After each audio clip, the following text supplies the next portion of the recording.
I'm Lloyd Gustaveson. I'm 92 years old for sharing some of my life stories in my young time. A lot has happened in those 92 years. I was born in April the 3rd, 1925 in Devil's Slide. At that time, my father had a job at the Ideal Cement plant. I'd like to talk about my father for a moment. His family lived in Grantsville, and he came every summer from Grantsville up to the Colville area where my mother lived to work with an uncle he had up in the Colville area, and that's how he and my mother met each other. After they were married, then my dad got the job in Devil's Slide, and we lived in the village that was next to, very close to the plant. The Devil's Slide is two large rock slab formations, parallel rock slabs in the mountain, right by the Weber River, about 9 miles east of the town of Morgan. The village was in a wide place in the river, in the Weber River, between the Union Pacific Railroad tracks and the river. And that's where the village was. It no longer exists anymore. My earliest recollections in Devil's Slide were some of my friends playing in and around the home. I remember my home and a few other things there, just a few memories. Some of my dad's friends I remembered for a long time. I have a few things that I do remember. One was a very troubling dream that I would have over and over and over again, almost repeating itself. It seems as though I was in my crib in a room, bare floor. There was nothing else but me and my crib, and there was something on the floor that looked at me, and I could see that it was expanding and contracting ever and ever larger and larger until it would fill the room, and it had a squishing sound, much like if you're chewing on a rubber band, you would get the squishing sound. It would get so large that it would just fill the entire room, and almost to the point of suffocation. Then finally I would wake up and crying and so forth. I don't remember if I ever told the story to my parents, because I don't think I had enough language to tell it right. Other things that I remember in Devil's Slide, my dad would occasionally give me a nickel. I'd go to the drugstore and try for penny candy. You could get quite a bit of candy for a nickel in those days. Problem was, I would stand by the candy case. Poor Walter Aldrich would have to stand behind it and wait on me. I could not make a decision as to what pieces of candy I wanted. It took me a long time. He would get awfully upset and irritated. After I was about 5 years old, my dad somehow lost his job at the cement plant, so it was necessary for the family to move out of Devil's Slide. They moved back up to Colville, where my mother's father and mother lived. Ben and Mary Jane Meadows had a farm about 3 miles up Chalk Creek east of Colville. And that's where we stayed with them for a while. At that time, the Echo Reservoir was being built on the Weber River, and there was some housing that was used there by the workers for whatever reason. My dad was able to buy one of those old houses and had it moved up the Colville area, where my grandfather had given my dad and mother a parcel of ground to build a house. Then my uncle Warren and my dad's brother Frank dug out a foundation area and a cellar area, prepared the house to build it, and my dad built a home there. My grandpa and Grandma Meadows were relatively young, and they still had a lot of their family at home. Uncles Fred and Warren, Aunt Pauline were still there, and Uncle Roy, who was about 5 years older than I. My mother and two of her sisters had already married and lived in the area, and I had cousins that I was able to associate with. I appreciated my Uncle Roy because he sort of seems more like an older brother than he was an uncle, and we got along very well. As I grew up, I worked on my grandfather's farm. I learned how to herd the cattle and the cows and work with the horses, milk the cows, clean the barn, separate the cream from the milk, get the milk ready prepared for it to be collected and sold. Would help with the putting up the hay to feed the animals. My grandfather grew hay, alfalfa hay. Grandfather had ground plowed and planted on benches of the mountains, and there's where he grew a lot of his grain and so on. We lived very close to Chalk Creek, and that's where I learned to swim. There was a swimming hole close down, not too far from where we lived, and so my cousins and I and some of my friends in that area would go down and swim in the creek, and that's where I learned to swim. I also fished in that creek as soon as I was old enough to be able to do it by myself. While I was still in Devil's Slide, my dad would take me fishing in the Weber River. I remember catching my first fish, a 12-inch trout, by the bridge that crossed the river from the plant. That's how it got me hooked on fishing, basically. Also, while I was in there growing up, I would hunt with my grandfather and Uncle Roy and others in the mountains north and east of the houses where we lived. Well, we would ride horses into the mountains and hunt deer. Every year we'd usually come home with one or two deer. In those days, we was in the 1930s during the Great Depression, and the meat was very handy for us to help sustain us. One year, my grandfather actually shot 2 deer with one shot, not on purpose because he didn't see the deer behind the one he was aiming for. That was an interesting time. At age 6, I started going to school at the elementary school in Colville, beginning with first grade. In those days, we didn't have kindergarten. We just started in first grade. I remember my first grade teacher, Miss Lemon. My second grade teacher was Mrs. Crow. I'll never forget that day because I probably wasn't behaving myself, and she whacked my knuckles with a ruler. I'll never forget that. Third grade teacher was Benon Farrell. I'd been there for many times. She even had taught my mother. Fourth grade teacher was Mr. Powell. Sixth grade teacher was E.L. Hansen. Some people have noted that I have pretty good handwriting. That's where I learned to write. He trained us in handwriting day after day after day until we practiced, until we got it right. Can't remember my sixth grade teacher.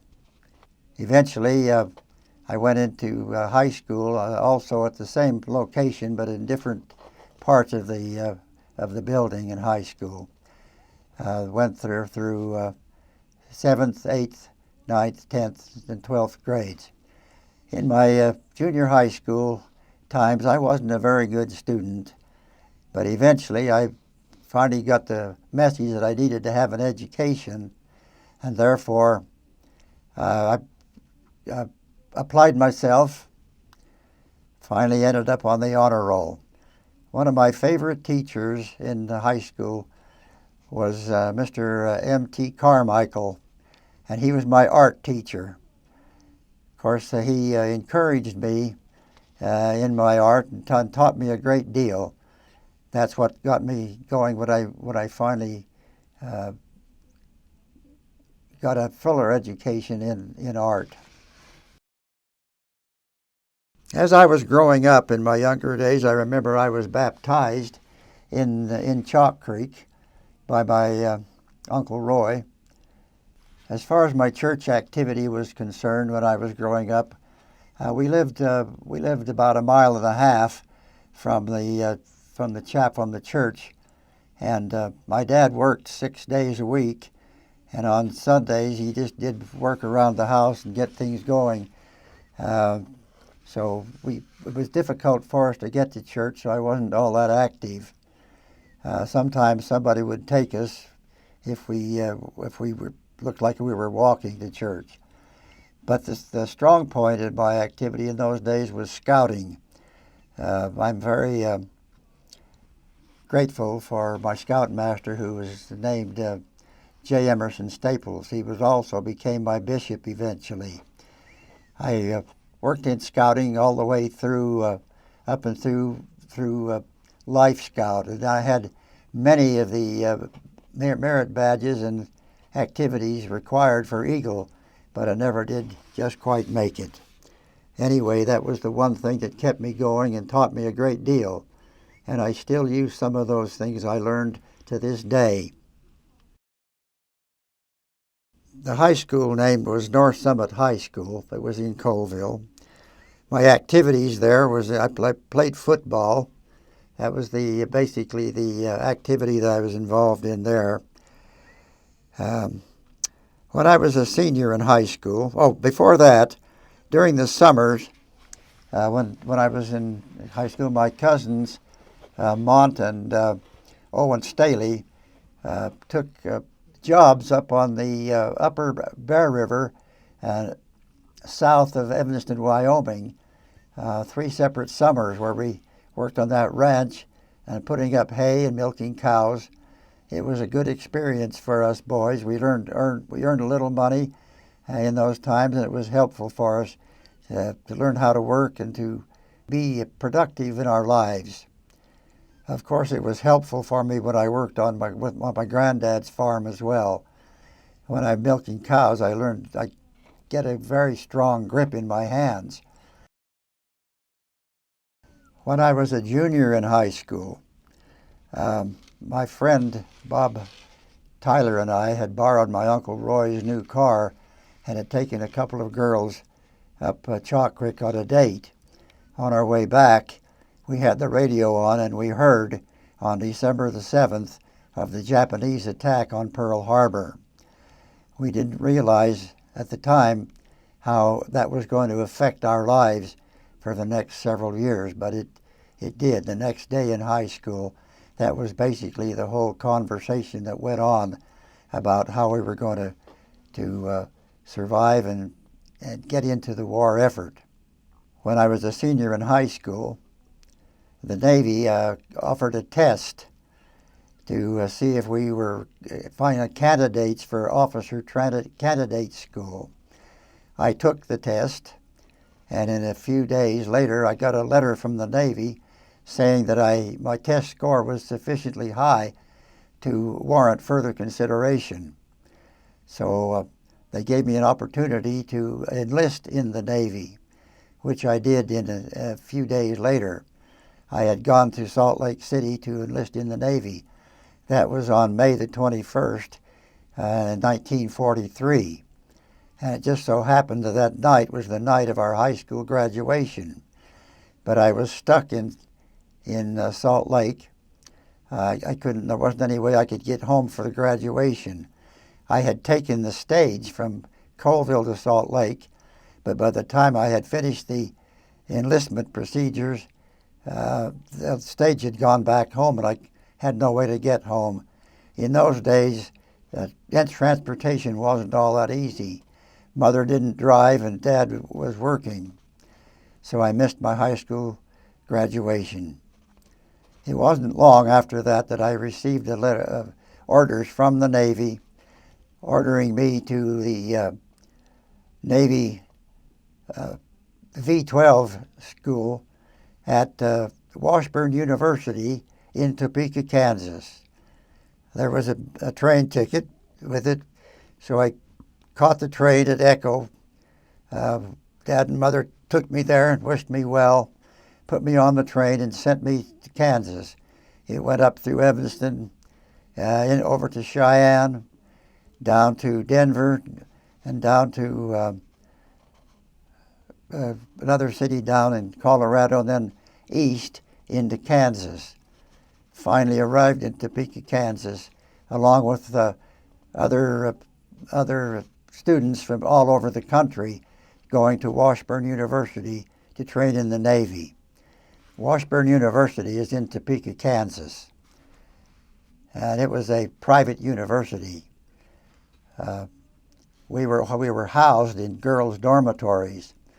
We were sent in classes, but we were not mixed with the normal civilian students. We were taught very difficult classes in mathematics, history, English, things of that nature, plus close order drilling in Navy. We were put in uniforms. I felt very proud to be in the Navy at that particular time. We were apprenticed seamen. We were there for one school year. And then, after that, I was transferred from Warrensburg in Topeka to Central Missouri State Teachers College in Warrensburg, Missouri. That's about 60 miles east of Kansas City, Missouri. In Warrensburg, we had additional classes, normal school classes, mathematics through integral calculus. In those days, that was an advanced class. They even another thing we studied was astronomy, so we could learn the elements of celestial navigation. I spent another full school year at Warrensburg. I enjoyed it there very much. It was a good school. Met new good friends that I still remember to this day. Following my training in education in Warrensburg, we were sent then to midshipman school at Columbia University in New York City. In waiting for our time to be enrolled, they put us temporarily in Asbury Park, New Jersey. That's where I first saw the ocean. Here I was in the Navy for 2 whole years and had never seen the ocean until that particular time.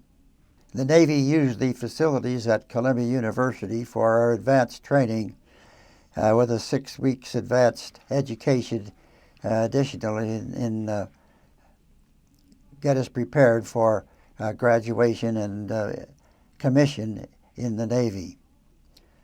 We had a lot of field trips.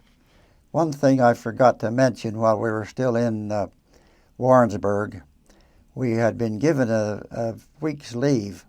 That was not enough time for me to go back to home in Colville, so my friend Jack Davis invited me to go with him to his home in Jackson, Mississippi. We took the train and stopped at Memphis, went into Walgreens to have some lunch. While we're there, my friend, being from Mississippi, had missed his shrimp salad, which he ordered, and I ordered one as well. Huge mistake. I found later that I'm allergic to shrimp. By the time I got to his house, and I thought I was going to die, his mother put me to bed, and he went out on the town, but by the next morning I was okay. The reason I went back to that story was while I was in midshipman school at Columbia, we were going out on a field trip to the Navy Yard in Brooklyn. And before we left, we had lunch at the cafeteria, and they had lobster stew. Oh boy, the same thing happened with the lobster stew that happened to me with the shrimp in Mississippi. I went on the trip, but again I was extremely sick, so I had to realize after that that I had to be very careful as to what I eat, particularly if it had to do with seafood. I'm able to eat clams and fish and things of that nature, but certainly not the crustaceans. Eventually, I graduated from the midshipman school and was commissioned as an ensign in the United States Navy. I was 20 years old at the time. From there, I was sent down the East Coast to Miami, Florida, where we had additional training aboard ship in the Navy. An interesting thing while I was there were soldiers and sailors from all over the country, particularly from Russia and China, who were at that time were allies of the United States in the war. And there were some Chinese Navy recruits. They were called boots. One of my assignments was to drill those Chinese recruits in close order drilling. It was an interesting thing. What a hoot. I learned 2 Chinese words, Ding Hao, which means very good. On one of those trips aboard ship, we had traveled out just to learn the duties of ship life. They had a combat information center aboard ship, and there was a large plexiglass table with which you could write various battle scenarios with a marking pencil. At one time, after we finished, I took a marking pencil and made a drawing of a sailing ship. I just left it there, knowing it could have been erased the next time it needed to have an exercise. It wasn't very long after that until I heard over the loudspeaker, "Now hear this, now hear this. Will the officer who made the drawing on the CI information scroll report to the bridge at once?" I thought, oh, I'm in trouble. All they wanted was for me to make a drawing similar to that on a book cover that was going to be a story of the ship. Eventually, the ship went out as far as Key West, Florida, where we were allowed to get off and go ashore. It was interesting. That was an interesting trip. From there, I was transferred out to San Diego, California, where I went to the Navy Sound School. That's where I was taught how to be and trained in anti-submarine warfare. That's where we learn how to send a signal they called a ping out through the water, out until watch for the echo to come back from any object it might hit. And if it hit a submarine, it would come back. The ping would be a different sound than it went out. Sometimes it would be a lower pitch, sometimes it would be a higher pitch. That would be determine if the submarine were going to go away from us or going toward us. That was an interesting thing. After my training at the Sound School, I was ordered up to the harbor of Los Angeles, where I was put into a little wooden hull patrol craft, which was an anti-submarine patrol craft. It didn't have a name, but just had a number called PCS 1449. No sooner had I got aboard than the ship was ordered to leave and go to Hawaii. And we were about 2 weeks on our trip. The fastest it could go would be about 15 knots. That's about, maybe 20 miles an hour. At any rate, we arrived in Hawaii. It was a wonderful time. We were there 2 weeks and told that we were to go back to the mainland. One thing I forgot,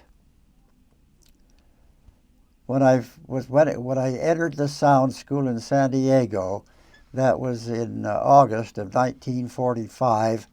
That was the very day that the United States dropped the atomic bomb on Hiroshima. And 3 days later, it dropped the next bomb on Nagasaki, which in a sense brought the war to an end. And that may have been the reason why when we were in Hawaii they sent us back, because we initially may have been sent out to take place in the invasion of Japan if that had gone forward. We made our trip back to the mainland and at the harbor at San Francisco, where we were there for some period of time. Being a wooden-hulled ship, the ship needed to have the wood caulked between the planking, and so we were in San Francisco for quite some time.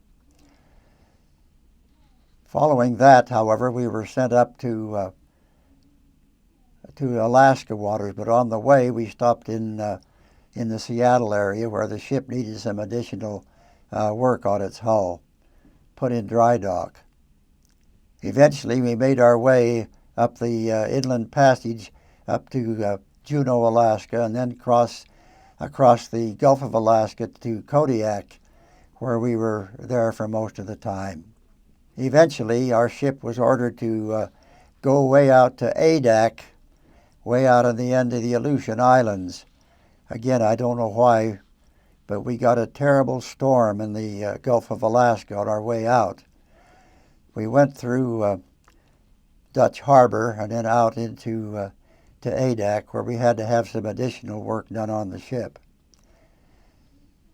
Those waters can be very rough and hard on a ship, particularly of that kind. I was at Adak for a short period of time when I received orders that I was to leave the PCS 1449 and go to another ship back at Kodiak, which was a Navy net tender. Fortunately, I was able to catch a Navy transport from Kodiak to Adak, from Adak to Kodiak, where I could go on board that ship. All in all, I spent 3 years in the Navy, after which I was released from active duty and sent back home through San Francisco. I remained as a naval reserve until 1959, but I was never called back. I was happy to be back home after 3 years in the Navy. Much had changed in those 3 years. Everybody got older. The farm was still there, and I was helping my granddad and Uncle Roy on the farm for a while. But eventually, I knew I was going to go to school, so my friend and I, Bob Whitaker, actually his name was, I knew him as Bob Tyler, but his actual name was Bob Whitaker. And I decided we wanted to go to the University of Utah, so we drove a car to Salt Lake, the University of Utah, and lined up at the registrar office to register. In those days, you had to line up and register mechanically. They didn't have computers in those days. Anyway, as we were lined up and making our way to the office where we could register, we listened to all the people in the talk and discussion around there, and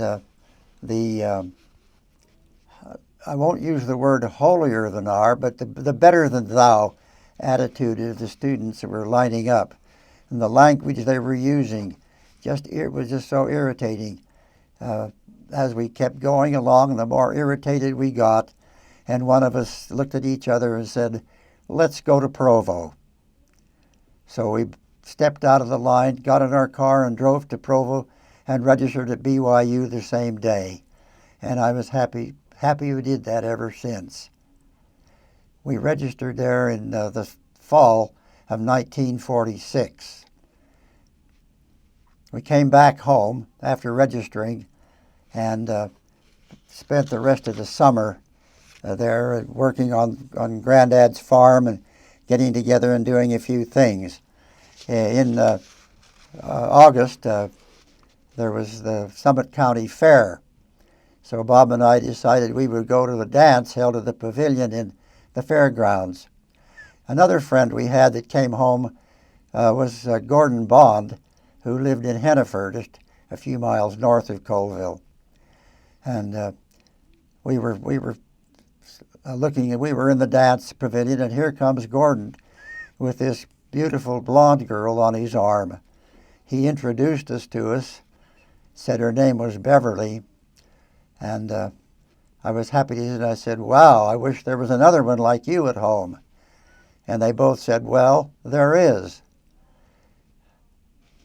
And so after that, after the dance was over, a couple of weeks later, Bob and I got together in our car, drove to Hennifer, picked up Gordon, and drove to Morgan. So Gordon had told us that Beverly was from Morgan.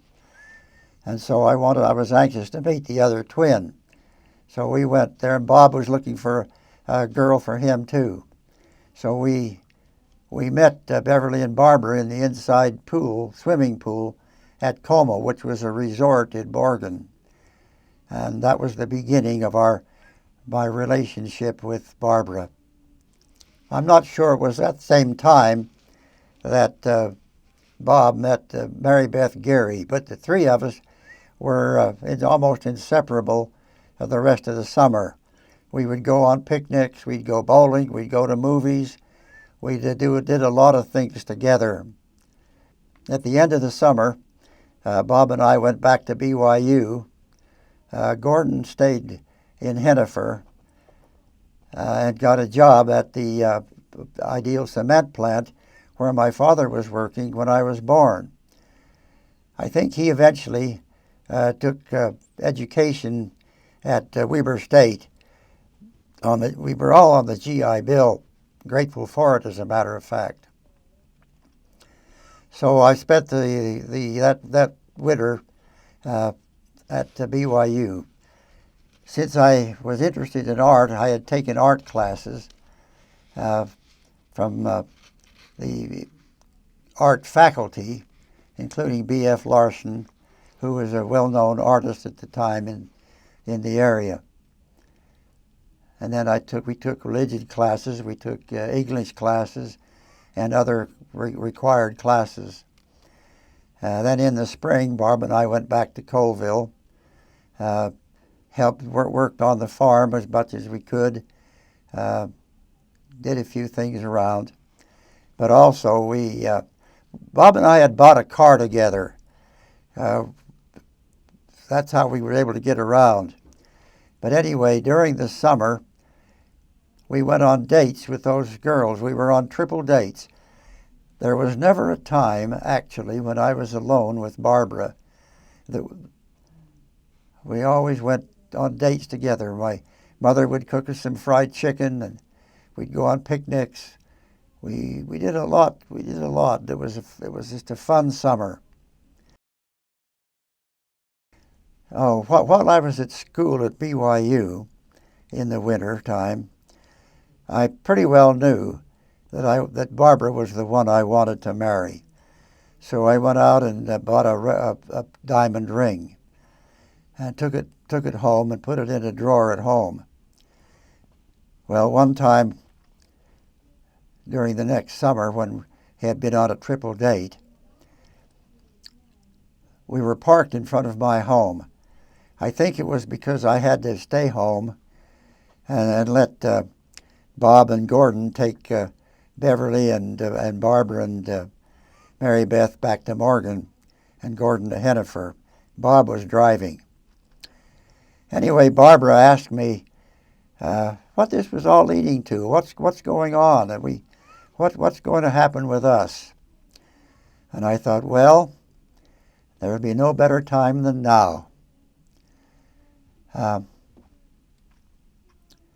So I went in, excused myself, went in the house, got the ring, came out, got back in the car, snuggled up close to Barbara, whispered into her ear that I told her I loved her and asked if she would marry me.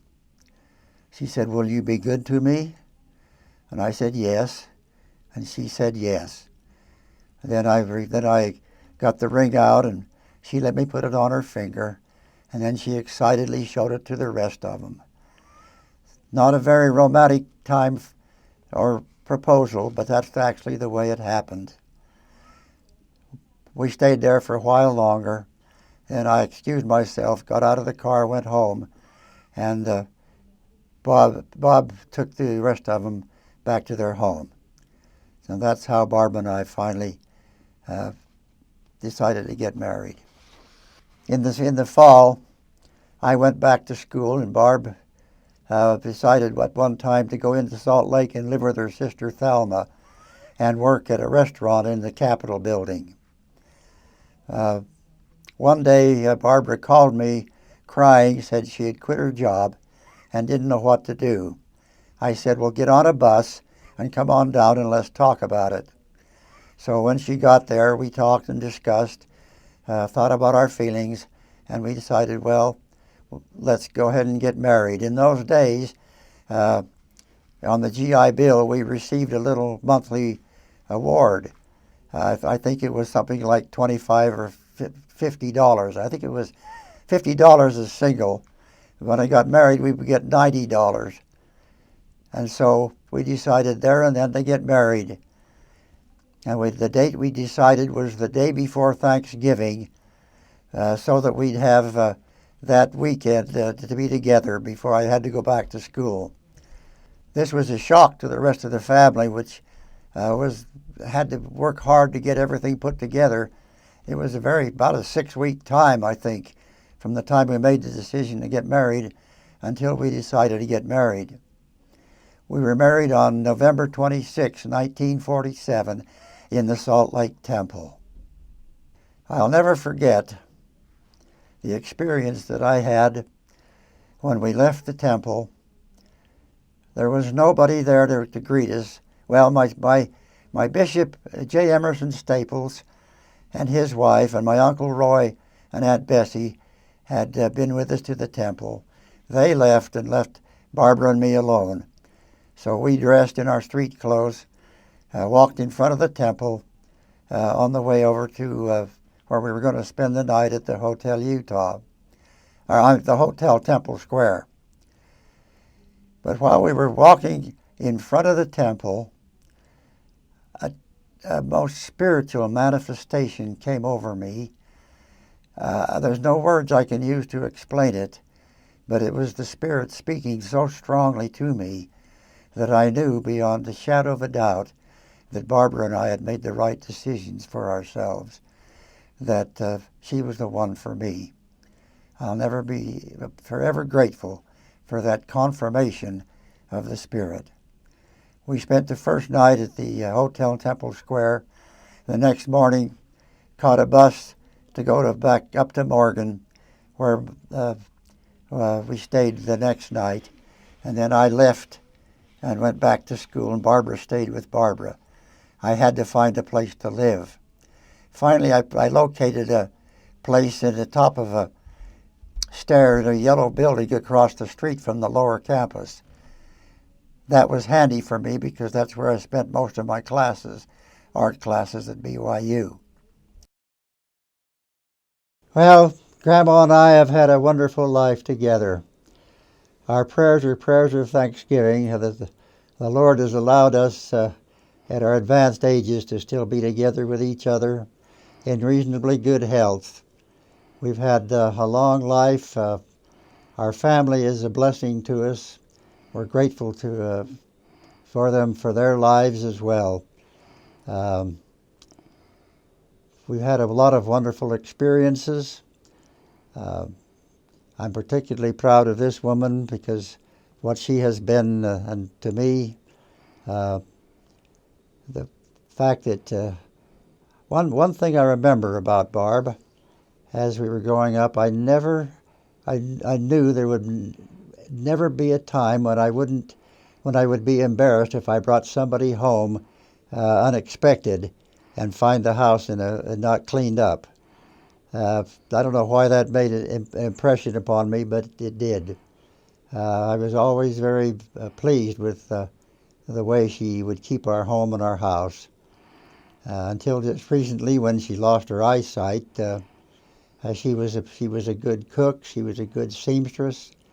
Um, she was just a wonderful example to others for her generosity and for her life. Been a joy to have been married to her, and I'm grateful to look forward to the eternities with her. My husband has always been kind and sweet and understanding and a very good father to our children and very patient. And I think the thing I'm most proud of is his work in the church. We have always participated in all the functions of the church and held most positions in the church. And Lloyd has been a bishop, a stake president, and when he was ordained a stake president, they gave him a blessing that he would always remember everything that he heard and read. And to this very day, 92 years old, he still remembers everyone's name. And I feel that we have been so blessed, and we're so proud of our family. They have raised their family just as we raised them, and are all active in the church, and we are so happy that we are members of the church, and the gospel is what has made our life what it is. So I still hope we have a few more years together and can enjoy each other's company.